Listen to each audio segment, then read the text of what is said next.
One noći kad je bio predan, on uze kruh, tebi zahvali, tebe blagoslovi, razlomi kruh i dade ga učenicima svojim govoreći: uzmite i jedite od ovoga svi, ovo je moje tijelo koje će se za vas predati.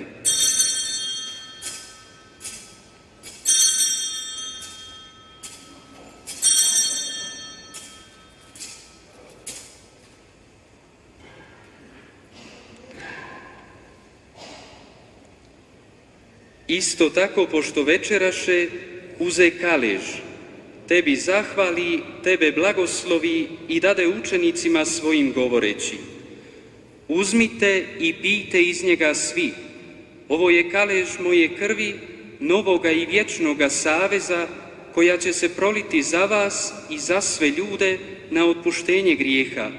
Ovo činite meni na spomen.